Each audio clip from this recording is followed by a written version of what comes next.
Welcome to Philosophy 1301, Introduction to Philosophy. I am Dr. Pollack and I will be your instructor for this class. In this first video, I will cover some of the basic things you need to know about this course. This includes where to find the syllabus, how to use the course schedule, what we will learn about in this class, the learning format, how material will be covered, and the various assignments that you will complete. Before we begin, there is one preliminary point I need to make about this video. The video you are about to watch originally was made with the syllabus and Blackboard page for a section of this class that was taught in the fall of 2025. This means that if you're not taking this class in the fall of 2025, then the specific dates that you see on the syllabus and course documents will not apply to you. You will be able to find the accurate dates that do apply to you in the actual documents on our class Blackboard page. However, most importantly, all the general explanations I give in this video about how the class will function are accurate and do apply to your class. However, if you have any questions or misunderstandings or confusions, then please do not hesitate to let me know. To get started, you will first need to know how to locate the syllabus. You can find the syllabus in the area of our Blackboard page entitled Content.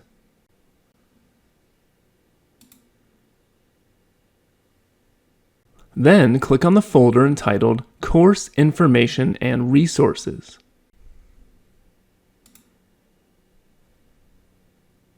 The syllabus for our class will be the first document listed here, along with the response paper guidelines and the exam study guides.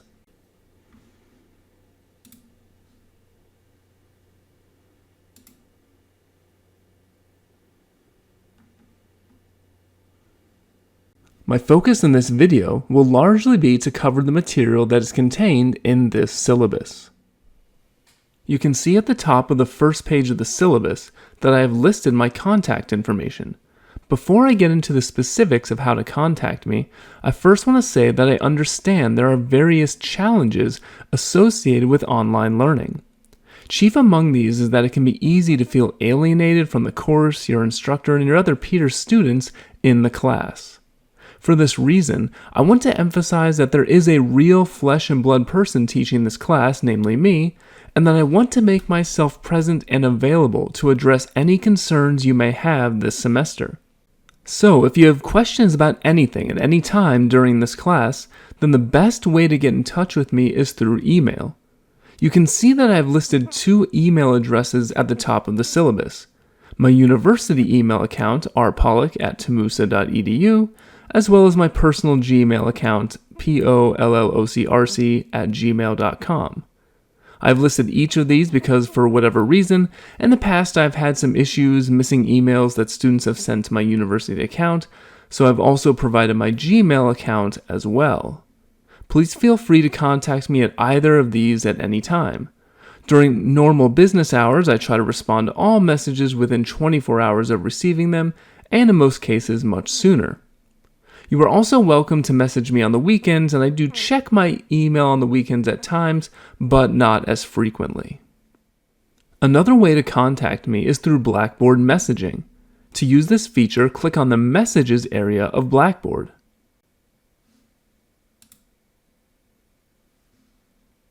There you will be able to send me a message.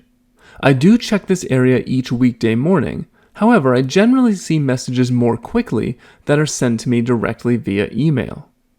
In addition, I am also available for virtual office hour meetings. If you would like to meet with me, then please first send me an email and we can arrange a time. Following this, I will set up a meeting room for us via Zoom. The next portion of the syllabus provides a general overview of what philosophy is about and briefly describes what we will be learning in this class.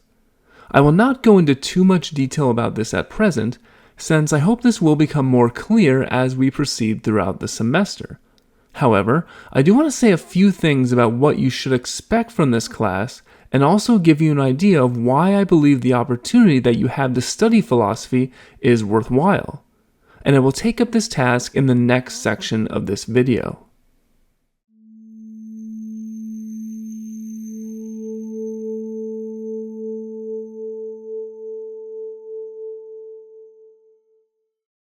The following is a non-exhaustive list of questions that you could expect to encounter in an introductory course in philosophy.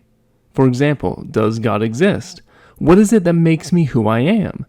Is it possible for a person to survive their own death? Is death bad for the one who dies? What is the meaning of life? What does it mean to live a good life? Where does morality and its rules come from in the first place? Do human beings have free will? And can we be responsible in some ultimate sense for our own actions?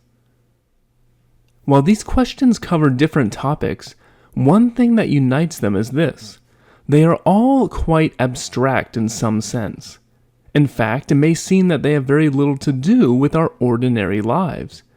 A person might wonder, what difference does it make to ask about the meaning of life or what happens after we die, when I have more pressing concerns like earning a living, making sure my children are provided for, and caring for aging parents? These abstract questions might be fine for those with extra time, but for most of us, the immediate demands of our life take priority. Or perhaps to put it more bluntly, someone might say, I've got bills to pay, a job to hold down, a family to look after. Who has time to sit around and think about metaphysics? It is certainly true that the immediate practical concerns of our lives do demand, and in fact should demand, our attention. However, my hope is that through this class you may come to recognize that as human beings, we cannot live a full, flourishing life through focusing on practical, immediate, utilitarian concerns alone. Rather, the ability to think philosophically about seemingly abstract questions has real implications for how we live our lives and for what kind of persons we become. For example, asking whether human beings have free will affects how we think about responsibility for our actions, whether we blame or forgive, punish or rehabilitate. Reflecting on mortality can change how we value our time, our relationships, and the choices we make. These are not mere idle speculations. They shape the way we live and the kind of character that we cultivate. In the course description section of the syllabus, there's an epigraph from the ancient Greek philosopher Plato. In fact, it is a quote which Plato attributed to his teacher Socrates. Socrates claims that it is, quote, the greatest good for a man to discuss virtue every day, on the grounds that the unexamined life isn't worth living. We will return to this famous statement later in the semester when we read Plato's Apology, but it also speaks directly to what I hope to accomplish in this class, so it is worth pausing to reflect on it some now. The core claim in this statement is that human beings have a responsibility to live an examined life, a responsibility that presumably would not apply to other forms of life. Socrates even goes further. He insists that those who fail to examine their lives do not live lives worth living at all. If this is true, then the question of what it means to live an examined life becomes one of the most important questions that we can ask. After all, no one would want to reach the end of life only to discover that in the end it really wasn't worth living. So, what does it mean to lead an examined life? The process of examination is necessarily a process which produces beliefs. Unless we are examining something as just a fun diversion or for its aesthetic value, the reason we examine something is to arrive at some judgment about that thing. If our car isn't working properly, we examine it to determine what the problem is. We form a judgment or belief about its current situation and how it can be fixed.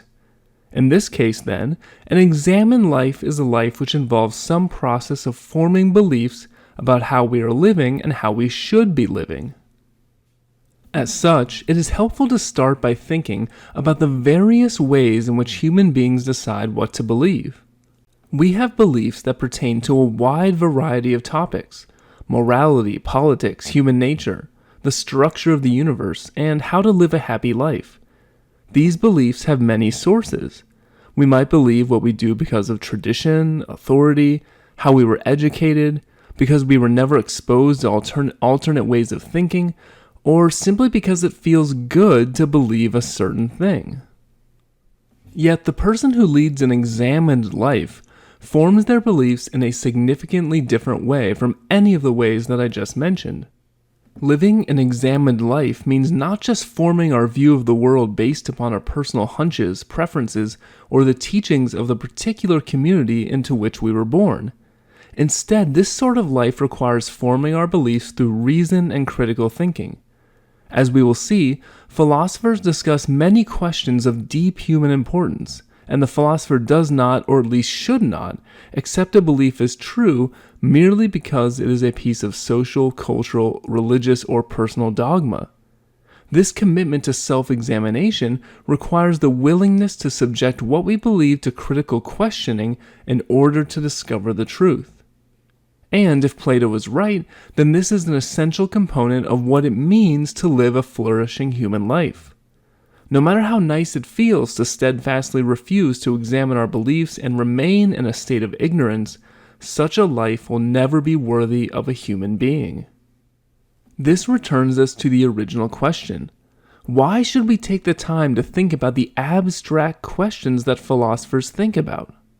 In part, it is because living an unexamined life is to live a life which does not take advantage of our higher capacities for reason and reflection. It is an impoverished form of human existence.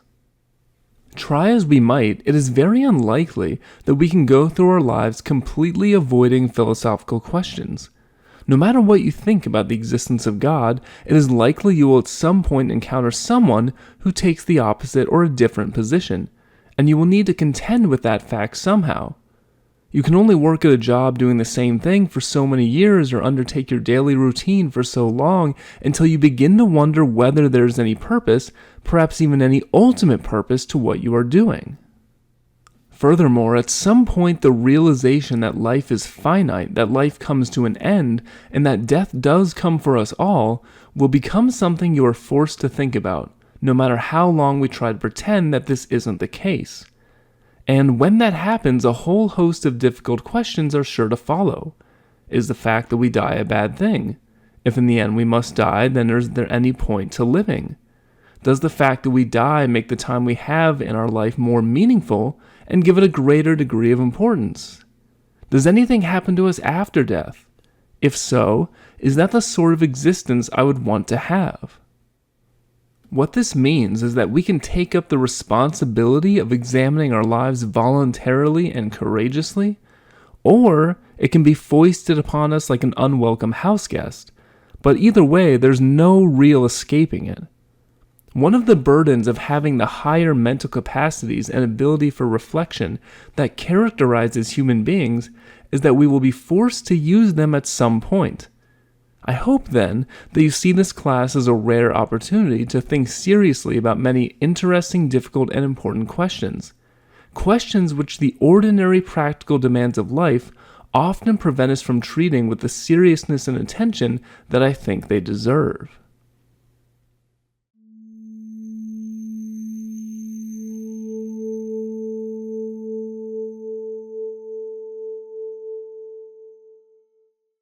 We will now turn to discussing the learning format of this class. On the syllabus, it says that this class is taught in an online asynchronous learning format. But what does that mean? Because this class is taught online, everything will happen virtually through our course Blackboard page. There will never be any face-to-face class meetings. Furthermore, when we say that this class is asynchronous, this means that there will not be any virtual class meetings either. That is, there will not be a scheduled time each week where we will all meet with one another on Zoom or any other platform. Instead, there will be a set number of tasks that you need to complete each week, and those tasks will have deadlines, but you will get to choose within the structures of those deadlines when you will complete those tasks. For example, each week there will be several pre-recorded lecture videos that you are required to watch. However, there's no specific time specified during the week in which you are required to watch them. You will get to choose when doing so works best with your schedule. First, you can find this information in the course schedule section of the syllabus, which is what is currently on your screen. In addition, you can also find this information in the instruction documents that I will send out in a weekly announcement. Those instructions can also be found, finally, directly through Blackboard. the instructions for week 1 in the week 1 folder, the instructions for week 2 in the week 2 folder, etc. Let's begin by discussing the readings. There is no textbook for this class that you need to purchase. Instead, all readings can be found through Blackboard. Let's take a look at the course schedule where you can see what you are assigned to read. Currently, you are looking at the area for week 3 of the class. On the right-hand side of the box, there is a heading entitled Reading, and there it tells us that there are 2 reading assignments you are required to complete during this week. The first of these is 7 Arguments Against Extra Credit by Christopher Pines, and the second of these is called Download This Essay by Andrew Forsymes. These are the 2 readings you will be required to complete during this week of the class. Now, let's have a look at where you can find the readings on Blackboard. We are starting right now in the Content area of Blackboard.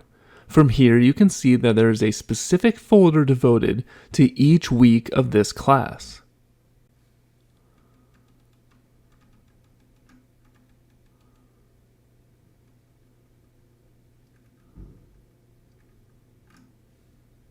In this case, we are looking for the reading for week 3. So let's click on the folder for week 3.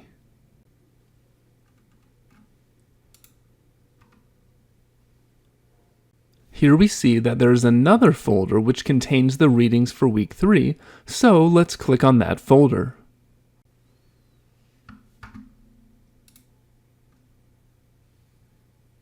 This reveals the items labeled Christopher Pines, 7 Arguments Against Extra Credit, as well as the item labeled Andrew Forsymes, Download This Essay.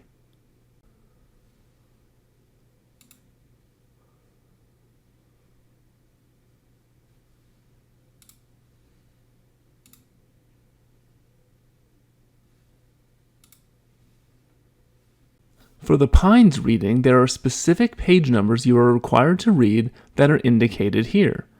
Pages 191 to 193 and pages 204 to 205. When page numbers are specified, then you can skip the rest of the reading and just read what is in those specified page numbers. On the other hand, there are no page numbers specified for the Forsymes reading, so you would be required to read that document in its entirety. Once you've completed the reading for the week, the next task to complete is to watch the lecture videos I have made to accompany the readings. This time, let's take a look at week 11 as our example.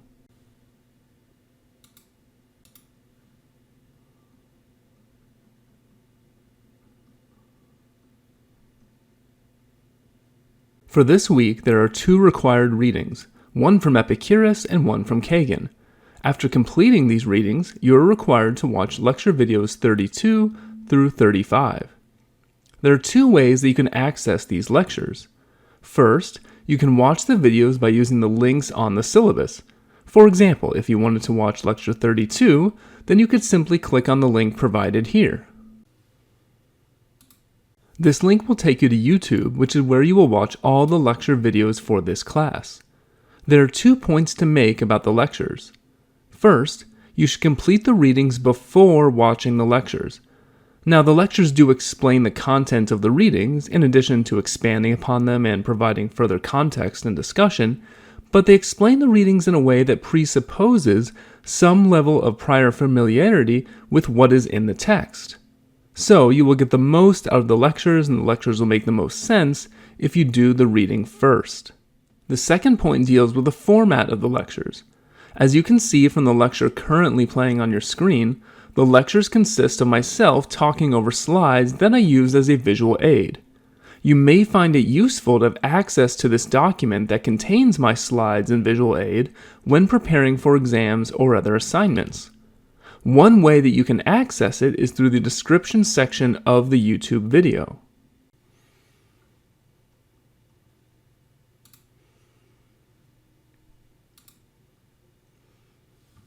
This will give you access to all of the visuals that I use in my lectures.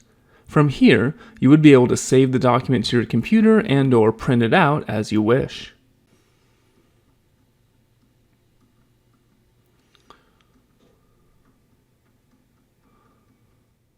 You can also access the lectures from the course content area of Blackboard. Let's begin by navigating to the Week 11 area of the class.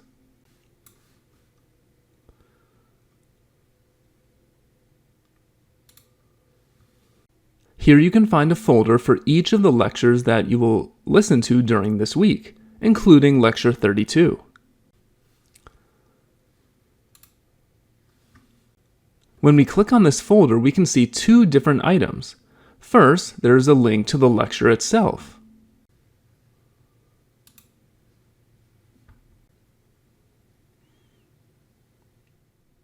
Second, you can also find a link to the visuals for that lecture.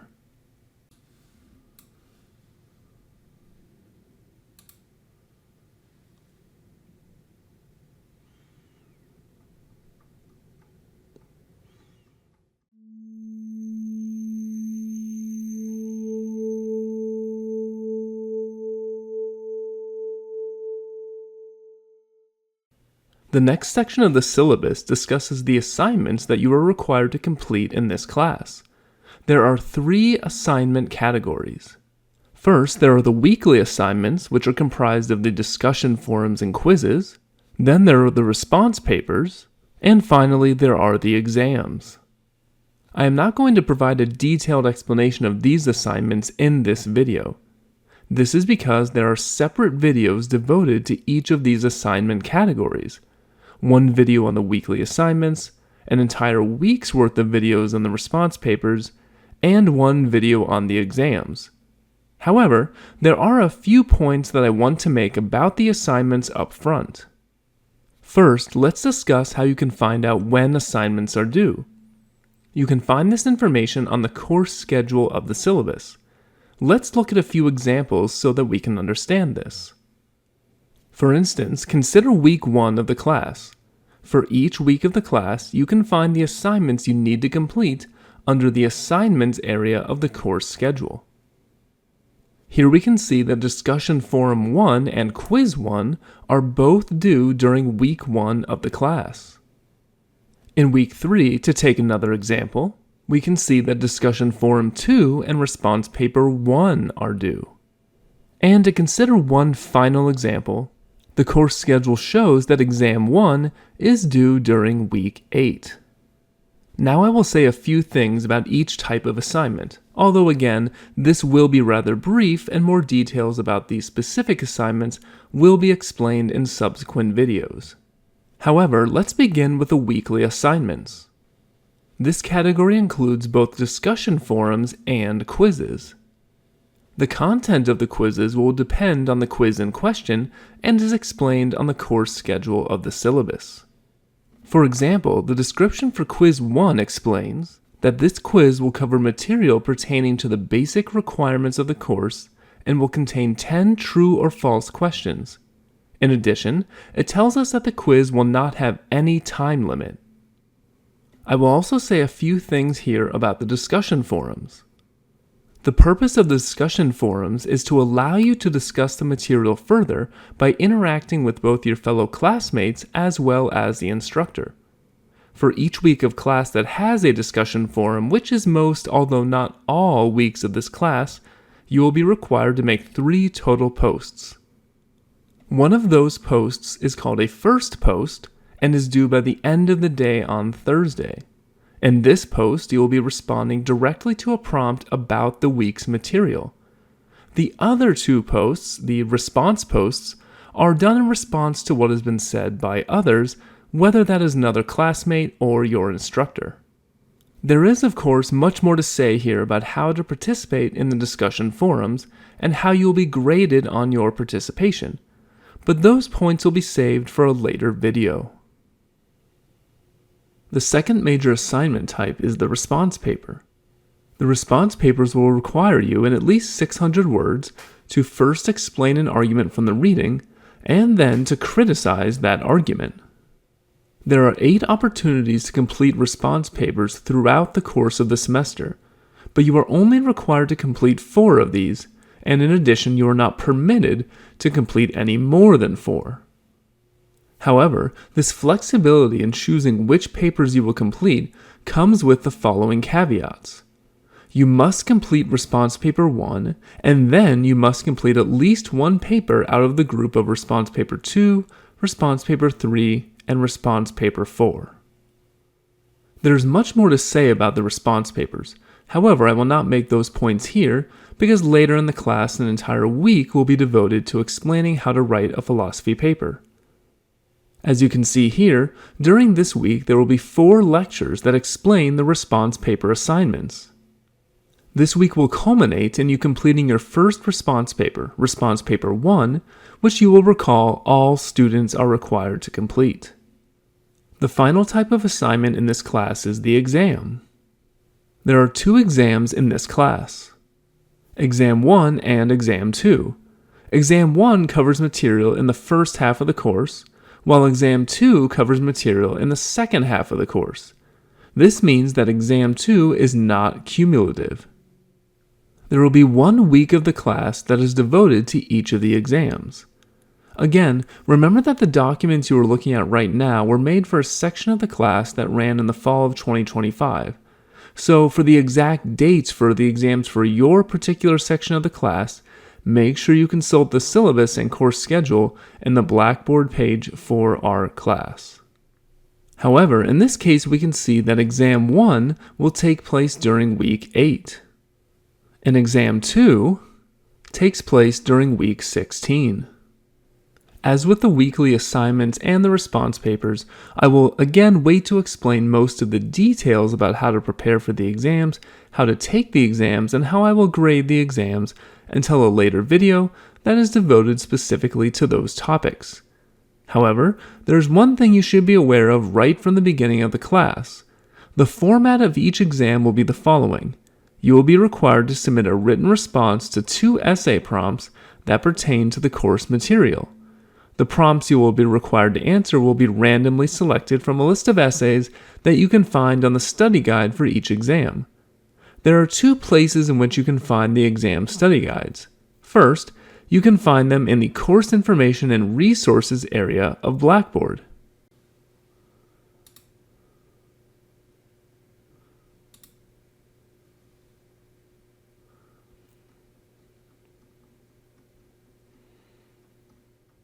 You can also find the exam study guides in the areas of the course devoted to Exam 1 and Exam 2 respectively.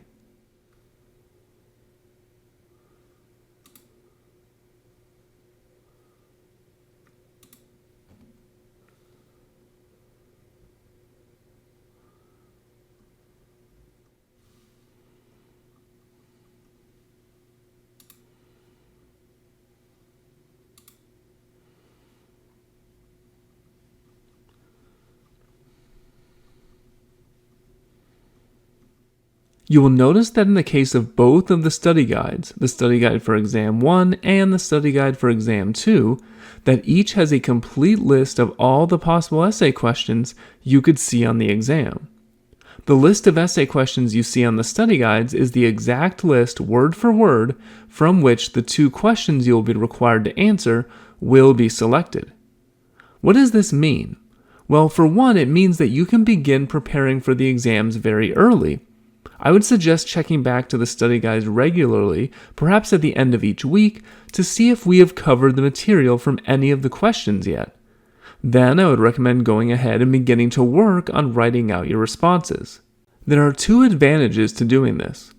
First, by doing this, you will begin working on your responses to the questions when the material is most fresh in your mind.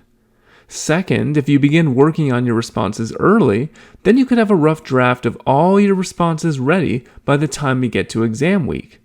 That means that during that week, you would only need to proofread and expand upon points that could be explained further. This will make exam week much less stressful for you and very likely improve the quality of your answers. Finally, I want to emphasize, and I will emphasize this again in the video that discusses exams, that it will be vital for you to have your responses to all the essay prompts completely written out before starting the exam program. That is because once you open the program, you will only have 20 minutes to submit your answers. 20 minutes will certainly not be enough time to completely answer the essay prompts. And in fact, the entire point of setting it up this way is to make it so that you have to have your answers written out in advance. Therefore, it is very much to your advantage, and in fact even crucially necessary, that you begin to work on your responses well in advance of submitting your exam. For now, that will suffice in terms of explanation of the exams. Again, more will be said later in a subsequent video that focuses specifically on guidelines and requirements for the exam assignment.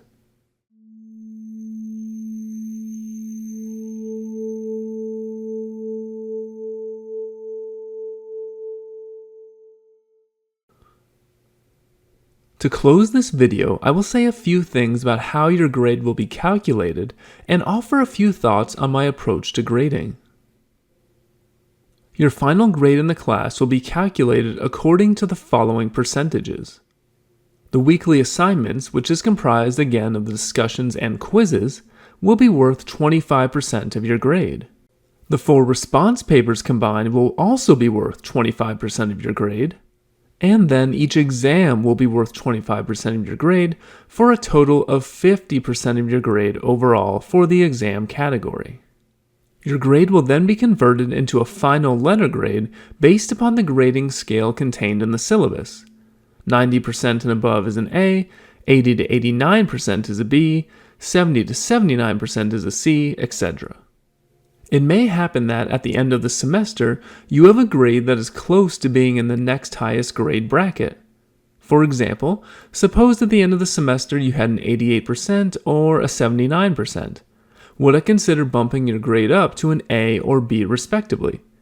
I do consider doing this based upon your participation in class as well as some other factors. If a student is within 2 percentage points of the next highest grade bracket and has made consistent and substantial contributions to the class in terms of participation, then I would consider raising that student's grade to the next highest letter. But what does participation mean within the context of an online asynchronous class? What participation largely refers to is your engagement in the discussion forums. If you consistently make substantive contributions to the forums that actively seek to push the discussion forward in new and interesting ways, then you would be a prime candidate to have a borderline grade raised to the next highest letter. However, this is not the only thing I take into account when determining participation. Participation can also take the form of reaching out to the instructor for help when necessary, taking an active interest in your learning, and showing consistent improvement over the course of the semester. This last point in particular applies to the response paper assignments. Students who make clear improvements on their work over the semester by taking into account feedback from the instructor will also be candidates for having their borderline grades increased. Now, suppose you miss an assignment or deadline. For example, maybe you missed the deadline for one of the required response papers, or you were not able to turn in one of the exams on time. Will it be possible to make up that assignment? It will be possible in some cases, provided the student has an excused reason for missing the assignment. In order for some reason to qualify as an excused reason, the following 2 conditions must be met. First, the student must notify the instructor no later than 24 hours after the deadline of the missed assignment has passed. So, for example, suppose you missed the Friday night deadline for one of the exams. In order to meet this condition, you would have to inform me via email that you missed the assignment no later than the end of the day on Saturday. Second, the student must have a reason for missing the assignment that the instructor finds excusable. An example of a reason the instructor is likely to find excusable is something like an emergency that just comes up, a death in the family, an illness, something of that sort. An example of a reason the instructor would not find excusable is that the student simply forgot or had a lot of other work due that week. In the case that a student does have an excused reason for missing some assignment, then other arrangements can be made for making up that work. Finally, speaking more generally, the most important thing to keep in mind here is that if you run into any difficulties, you should not hesitate to contact me. I am willing to be flexible and accommodating for students who are willing to be upfront and communicate what is going on in their situation. Finally, I think it is important for me to say a few things about grading. It is not an uncommon reaction for students to find this class to be more difficult than they anticipated going in. To some extent, this should not be surprising. Philosophy is a difficult subject. The ideas can at times be hard to grasp at first until we take the time to think about them carefully, and demonstrating your understanding of these ideas requires the ability to communicate clearly through writing, which is a skill that must be practiced and learned. So I would not say that I am a hard grader exactly, but I do strive to make sure that the grade a student receives accurately reflects the quality and accuracy of their work. So this means that you should not expect to receive an excellent grade if you do not demonstrate excellent understanding of the material. To further illustrate this, consider what attitude it would be rational to have toward getting a C on some assignment in this class. It seems that it is becoming increasingly more common to perceive a C grade as something like a failing grade, but of course that isn't true. A C grade is really meant to convey an average performance. Certainly the student did not excel or even do a good job exactly, which is more what I would think of as B work, but the student did not completely miss the mark either. There would have to be positives in the assignment. So, especially early in the class, if you receive a C on an assignment, your takeaway should not be that you failed or you're completely behind the 8 ball, but that your performance was average and that there's room to improve based on feedback as the semester goes on. What this entails is that if you want to receive an excellent grade in this class, if you want to receive an A, then you'll have to demonstrate mastery of the material. When I grade your assignments, I do not begin from the starting assumption that the student understands the material. Instead, I look for evidence from the student's work that he or she understands the required material for that assignment. So in order to receive an A, a student will need to make it inescapably clear to me that he or she has a high-level understanding of the relevant concepts, ideas, and arguments. It may also be useful to address some of the root causes for why sometimes students enter this class thinking it will be easy. Sometimes it is assumed that this class must be easy because it is an introductory level class. But all introductory means is that it introduces the most basic concepts of the discipline, the first things one should know before studying further. That doesn't necessarily mean those concepts will be simple or easy. For example, nobody would assume that a class entitled Introduction to Astrophysics or Introduction to Quantum Mechanics would be easy. It is also sometimes assumed that this class will be easy because it is a general education class. However, there's nothing about the concept of general education that implies this. General education simply means a kind of education not tailored specifically towards some practical outcome or career path. It is the type of education you undergo to become a more well-rounded person who is familiar with subjects like art, history, literature, and of course, philosophy. You do not necessarily study these subjects because you want to make a career out of them, although making a career out of them is possible, but because a well-educated citizen who is capable of thinking critically and understanding the broader cultural context in which she is placed needs some understanding of these things. So, general education just denotes an education whose value cannot be reduced to practical utility, but again, nothing about that means that such an education will be simple or easy. I do not say any of this to scare or discourage you, but only to give you a realistic sense of what to expect in this class. While I will hold a high standard of grading and evaluation, I also want to do whatever I can to help enable you to meet that standard. So if you have questions about the material, want to improve your work, or need help or clarification about any other facet of this class, then I do encourage you to contact me and I will be happy to assist you.